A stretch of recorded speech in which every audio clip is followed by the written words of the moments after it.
सबसे पहले बात करेंगे एक बड़े खुलासे की। यूपी से आतंकी साजिश की प्लानिंग का खुलासा हुआ है। आतंकियों का वो नेटवर्क जो कि यूपी से हैदराबाद तक फैला हुआ था, वो सिर्फ यूपी को दहलाने का प्लान ही नहीं कर रहे थे, बल्कि उनके निशाने पर हिंदूवादी नेता भी थे।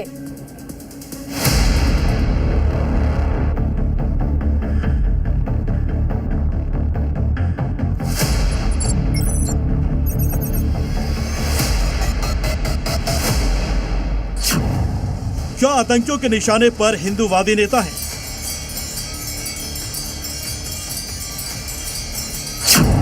क्या हिंदूवादी नेता के खिलाफ बड़ा प्लान रचा जा रहा था?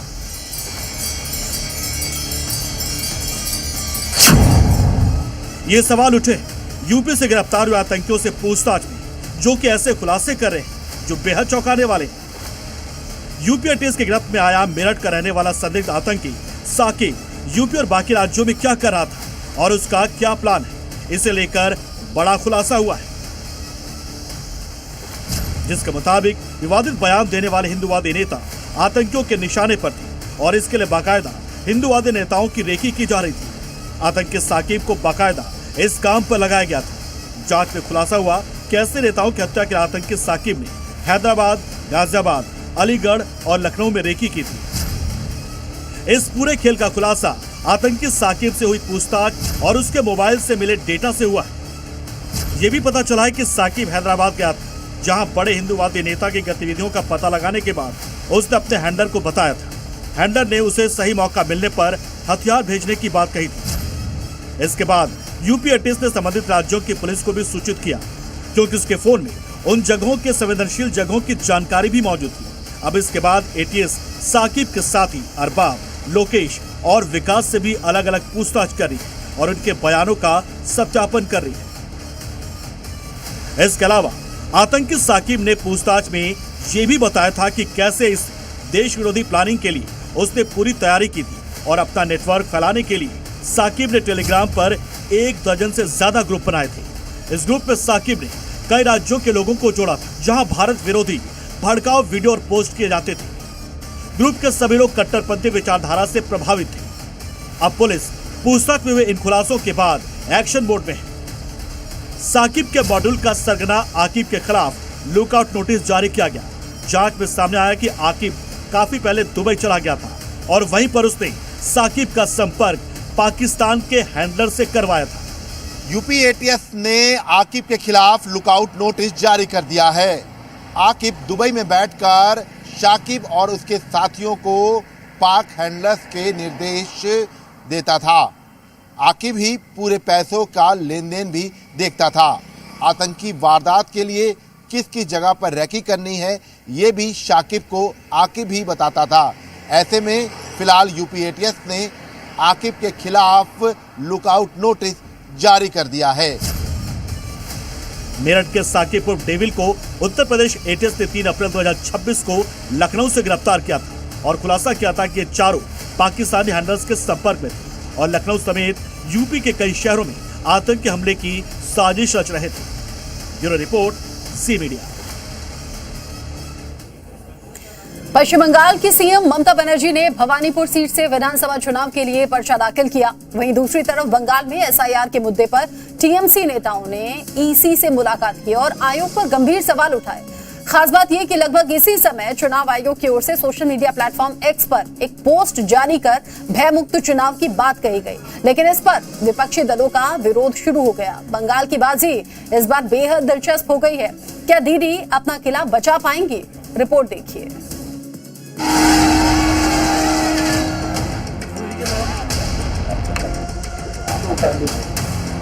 पश्चिम बंगाल के भवानीपुर में आज ममता बनर्जी ने विधानसभा चुनाव के लिए नामांकन दाखिल करने से पहले करीब 3 किलोमीटर लंबा रोड शो किया। ममता बनर्जी के हजारों समर्थकों का हुजूम ये साबित करने में जुटा रहा कि भवानीपुर का किला पक्का, लेकिन चुनावी गणित का क्या ठिकाना। क्या पता ममता दीदी का ये सियासी सफर कहां तक चलेगा। शायद यही वजह है कि दीदी ने छूटते ही चुनाव आयोग की नियत पर सवाल उठा दिया। মনে দুঃখ নিয়ে করছি, কারণ এত নাম বাদ গিয়েছে মানুষের। আমরা এখনো বলবো এটা সুপ্রিম কোর্টেরই অর্ডার ছিল। 32 লক্ষ নাম উঠেছে 1,20,00,000-এর মধ্যে, সেটাও আমার কোর্টে কেস করার জন্য। বাদ বাকি 58 লাখ খোলাই হয়নি। তার মধ্যে কিছু বাদ হতে পারে যারা ডুপ্লিকেট ভোটার বা মৃত ভোটার। বাদ বাকি এমনকি অ্যাডজুডিকেশনে যে 27 লাখ কয়েক হাজার বাকি আছে, 50,000। इधर दीदी बंगाल में अपने वोटर्स के सामने लाल हो रही थी और उधर दिल्ली में टीएमसी के नेता चुनाव आयोग से मिलने पहुंचे और बाहर आते ही चुनाव आयोग पर गंभीर सवाल उठा दिया। You are a criminal. If you can prove you said this to us at the meeting, you prove it. I will give you evidence to say you said nothing. The only thing you said when we walked into the meeting that we are not authorized to come by signature. Everything was authorized. The only thing you said after we spoke is get out. I want to speak. जिस भवानीपुर विधानसभा seat से ममता बनर्जी चुनाव लड़ रही, वहां से उन्हें BJP से सीधी टक्कर मिल रही और प्रत्याशी है शुभेंदु अधिकारी। वो शुभेंदु अधिकारी जो कभी ममता के साथ थे और अब उनके खिलाफ है। का नाम नहीं, ममता बनर्जी का खुद नाम नहीं गया, पूरा फैमिली का नाम है। इसका नाम क्या है? Death voters, fake voters, Bangladeshi मुसलमान घुसपैठिया का नाम। पश्चिम बंगाल में चुनाव भी निपटता जा रहा है और साथ ही साथ टीएमसी भी निपटती जा रही है। मैं तो बिना मांगी सलाह टीएमसी के लोगों को दूंगा कि भैया जो बचा खुचा चुनाव बचा है उसमें जो है वो आप चुनाव आयोग से भिड़ने में जितनी ऊर्जा लगा रहे हैं, अगर उसकी आधी ऊर्जा जो है वो चुनाव लड़ने में लगाएंगे तो आपका हो सकता है कुछ भला हो। बंगाल में इस बार विधानसभा चुनाव के लिए 23 और 29 अप्रैल को वोट डाले जाएंगे और इस बार मुकाबला दिलचस्प होता दिख रहा है। इसके खास वजह ये कि 2011 में बीजेपी को यहाँ 4.06% वोट मिले थे, लेकिन सीट शून्य रही। फिर 2016 में वोटों का प्रतिशत 10.16 पर पहुंचा और उन्हें 3 सीटें मिली और इसके बाद 2021 में बीजेपी को 38% वोट मिले और सीटें 77 मिली। अब बड़ा सवाल ये है कि 2026 में बंगाल में मां, माटी और मानुष का मिजाज कैसा है? क्या वो बदलाव चाहती है या फिर दीदी को एसआईआर के मुद्दे पर सहानुभूति मिल जाएगी? ब्यूरो रिपोर्ट, जी मीडिया। बात अब यूपी की। यूपी में जहां एक तरफ लगातार एक्शन में योगी फोर्स और प्रशासन है, तो वहीं बुलडोजर भी पूरे फुल फॉर्म में है। यहां एक बार फिर से निशाने पर आई अवैध मजार। इस बार बारी झांसी की अवैध मजार की थी, जहां पर बुलडोजर ने सालों पुराने अवैध अतिक्रमण का नामो निशान मिटा दिया।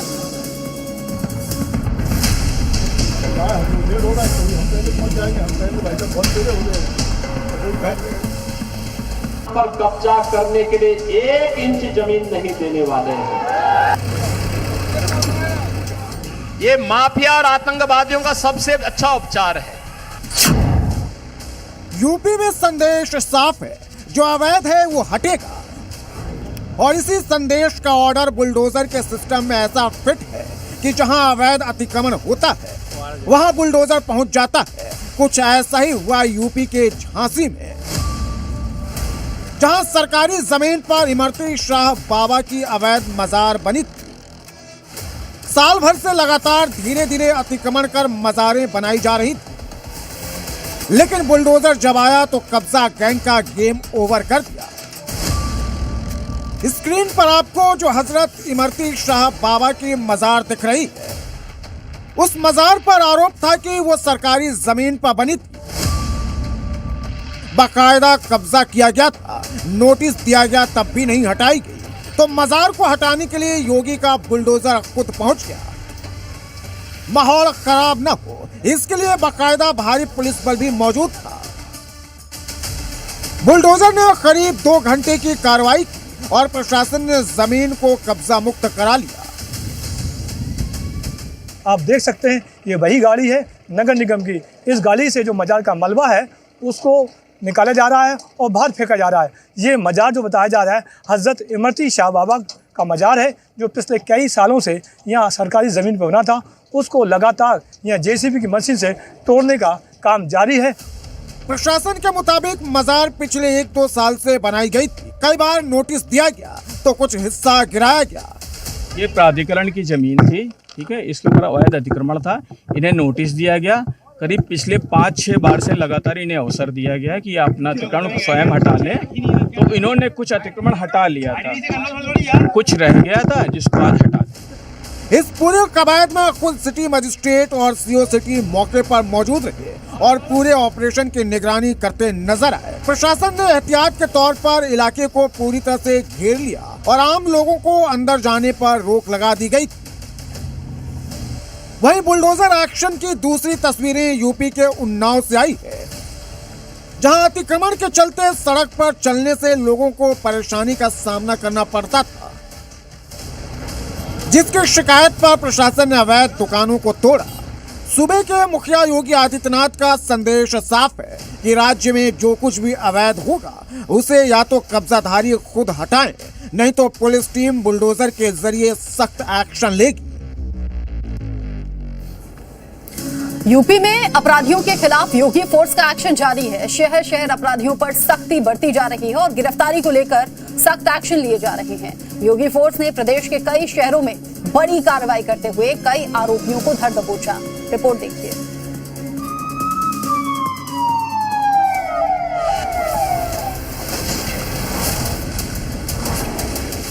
सीएम योगी की ये आखिरी वार्निंग उन अपराधियों के लिए है जिन्होंने अब तक अपराध का रास्ता नहीं छोड़ा है। ये दंगे, फसाद, कर्फ्यू, गुंडागर्दी, अराजकता, लूट खसोट उसके दिन लद गए हैं और हमने तय किया है कि जीरो टॉलरेंस की नीति इन पे लगातार बनी रहेगी। योगी का मैसेज एकदम लाउड एंड क्लियर है। अपराध किया तो अगले चौराहे पर यमराज का मिलना तय है। अपराधियों के खिलाफ योगी फोर्स का एक्शन जारी है। संदेश साफ है कि यूपी के किसी भी शहर में अपराध किया तो बचना नामुमकिन होगा, जिसकी गवाही देती टीवी स्क्रीन पर चल रही ये 4 तस्वीरें दे रही हैं, जहां सहारनपुर, ग्रेटर नोएडा, गोंडा और कुशीनगर में पुलिस को मुठभेड़ में बड़ी सफलता मिली है। सहारनपुर पुलिस की कार्रवाई के दौरान मुठभेड़ में एक हिस्ट्री शीटर घायल हो गया, जिसके बाद पुलिस ने उसे गिरफ्तार कर लिया।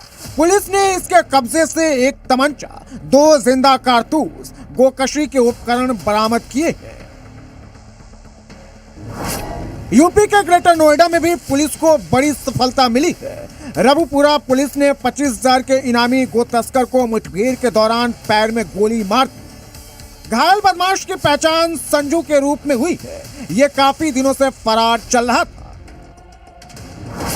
गोंडा से भी ऐसी ही तस्वीरें सामने आई हैं, जहां अपराधियों के खिलाफ चलाए जा रहे ऑपरेशन लंगड़ा के तहत पुलिस को बड़ी सफलता मिली है। मुठभेड़ में हिस्ट्री शीटर बदमाश को पुलिस ने गिरफ्तार किया है, जो लंबे समय से पुलिस को चकमा देकर फरार चल रहा था। योगी फोर्स सिर्फ पश्चिमी उत्तर प्रदेश में ही नहीं, पूर्वांचल में भी कहर बरपा रही है। कप्तानगंज में पुलिस की बदमाशों से मुठभेड़ हुई। मुठभेड़ के बाद पुलिस ने हिस्ट्री शीटर आदित्य साहनी को गिरफ्तार कर लिया।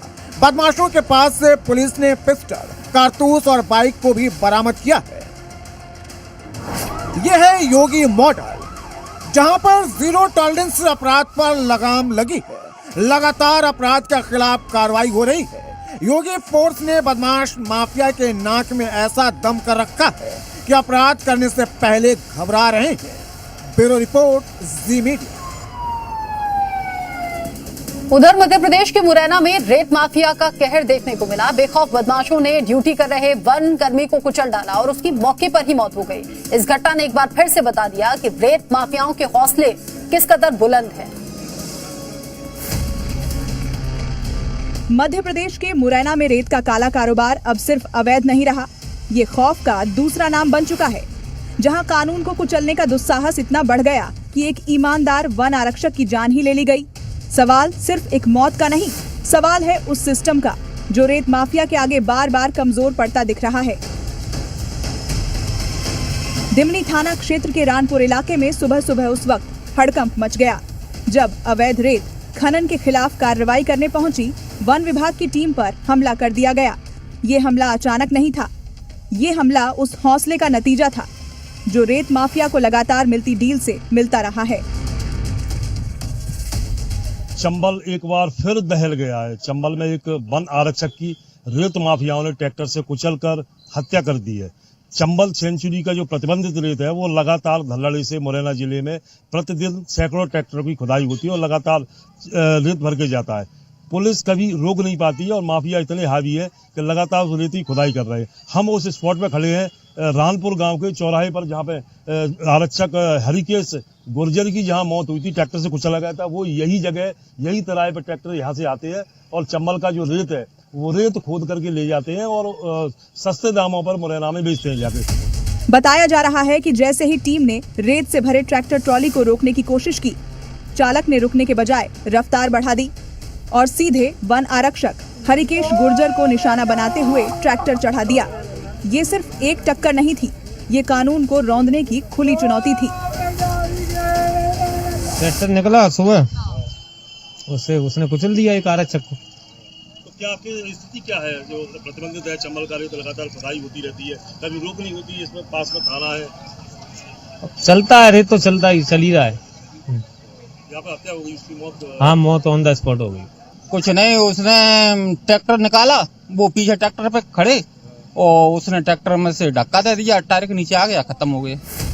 घटना के बाद आरोपी चालक फरार हो गया। बताया जा रहा है कि उसने पेट्रोल पंप के पास जाकर ट्रैक्टर से रेत खाली की और वाहन छोड़कर मौके से भाग निकला। पूरी घटना सीसीटीवी में कैद हुई है, जिसके आधार पर पुलिस आरोपी की तलाश में जुटी है। प्रशासन के बड़े अधिकारी कलेक्टर, एएसपी और डीएफओ मौके पर पहुंचे, हालात का जायजा लिया। पुलिस ने अज्ञात आरोपी के खिलाफ हत्या का मामला दर्ज कर लिया है और आरोपी ट्रैक्टर चालक सहित रेत माफिया की तलाश शुरू कर दी है। एक आरक्षक थे ऋषिकेश गुर्जर, और उनको कुचल दिया गया तेजी से लापरवाही चलाते हुए।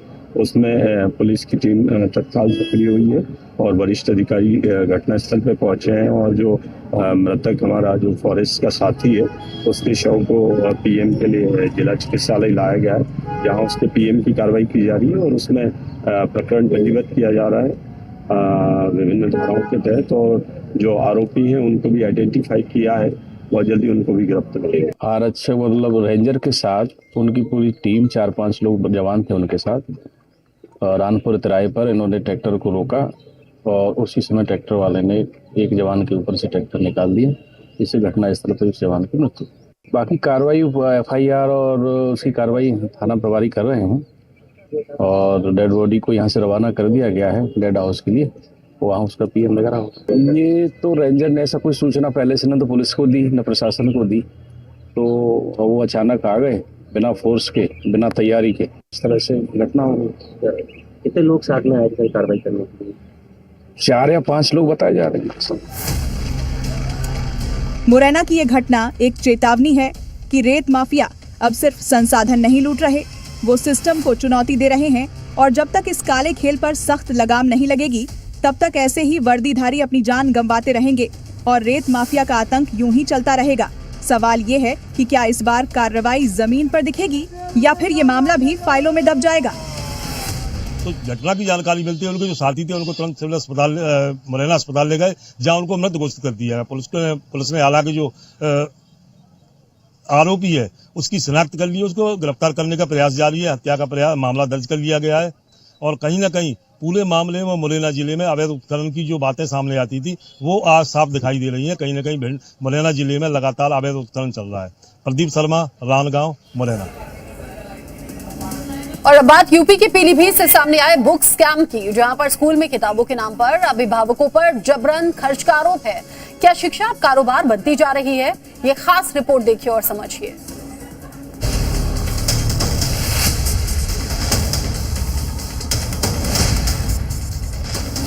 यूपी में शिक्षा का सच, दावों की पड़ताल। उत्तर प्रदेश में बेहतर शिक्षा व्यवस्था और पारदर्शी शासन के दावों के बीच पीलीभीत से सामने आई एक खबर ने इन दावों पर गंभीर सवाल खड़े कर दिए हैं। मामला एक प्रतिष्ठित निजी स्कूल के भीतर चल रहे कथित लूट के कारोबार का है, जहां अभिभावकों को मजबूर किया जा रहा है कि वो अपने बच्चों की किताबें सिर्फ स्कूल परिसर में लगाए गए तय काउंटर से ही खरीदें। शिक्षा के मंदिर कहे जाने वाले स्कूल में इस तरह की व्यावसायिक गतिविधि न सिर्फ नियमों का उल्लंघन है, बल्कि उस भरोसे को भी तोड़ती है जो अभिभावक अपने बच्चों के भविष्य के लिए स्कूलों पर करते हैं। आरोप है कि पहली से 8वीं कक्षा तक के छात्रों की किताबों के लिए अभिभावकों को 6,000 से लेकर 10,000 रुपए तक खर्च करने पड़ रहे हैं। हैरानी की बात यह है कि स्कूल प्रशासन ने इसके लिए बाकायदा गाइडलाइन जारी कर दी है, जिसमें स्पष्ट लिखा गया है कि किताबें केवल स्कूल से ही खरीदनी होंगी और बाजार में उपलब्ध नहीं हैं। जबकि CBSE के नियम साफ तौर पर कहते हैं कि कोई भी स्कूल अभिभावकों को किसी एक विक्रेता से किताबें खरीदने के लिए बाध्य नहीं कर सकता। इसके बावजूद स्कूल परिसर में काउंटर लगाकर किताबों की बिक्री की जा रही है, जिसे अभिभावक पूरी तरह गैरकानूनी बता रहे हैं। स्कूल के से गाइडलाइंस आई थी कि जो हम लोगों को स्कूल से ही परचेस करनी है। कितने रुपए की मिली? इनको लगभग 13,696 रुपए पेड किया मैंने।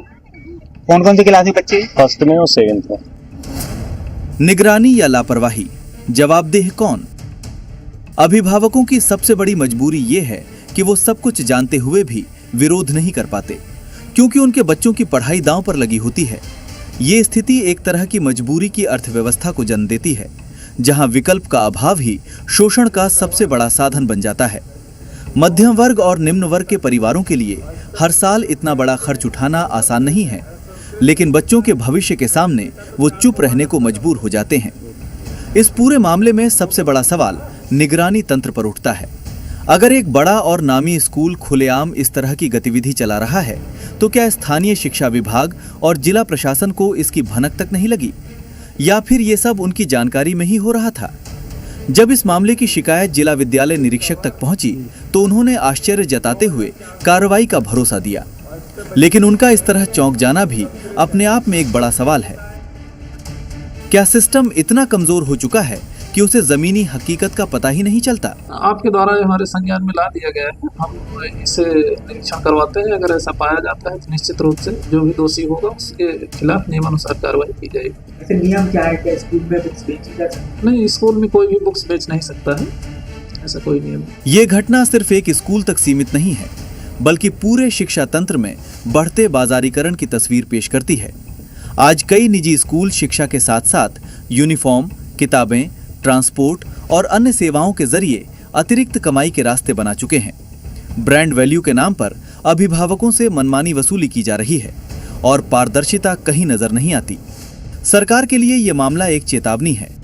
शिक्षा जैसे संवेदनशील क्षेत्र में अगर इस तरह की अनियमितताएं जारी रहीं, तो आम जनता का विश्वास पूरी व्यवस्था से उठ सकता है।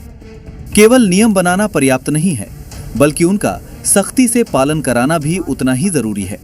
अगर ऐसे मामलों में दोषी संस्थानों पर कड़ी कार्रवाई नहीं होती है, तो ये संदेश जाएगा कि नियम सिर्फ कागजों तक ही सीमित हैं, क्योंकि ये मुद्दा सिर्फ एक स्कूल का नहीं, बल्कि पूरे सिस्टम का है। क्या शिक्षा अब अधिकार है या एक प्रोडक्ट? क्या स्कूल ज्ञान के केंद्र हैं या मुनाफे के? और सबसे अहम सवाल, क्या सरकार इस दिशा में ठोस कदम उठाएगी या फिर ऐसे मामलों पर केवल आश्वासन देकर बात खत्म हो जाएगी? पीलीभीत की यह घटना न सिर्फ एक खुलासा है, बल्कि एक अवसर भी है व्यवस्था को सुधारने का, जवाबदेही तय करने का और ये सुनिश्चित करने का कि शिक्षा सेवा बनी रहे, व्यवसाय नहीं। ब्यूरो रिपोर्ट, जी मीडिया।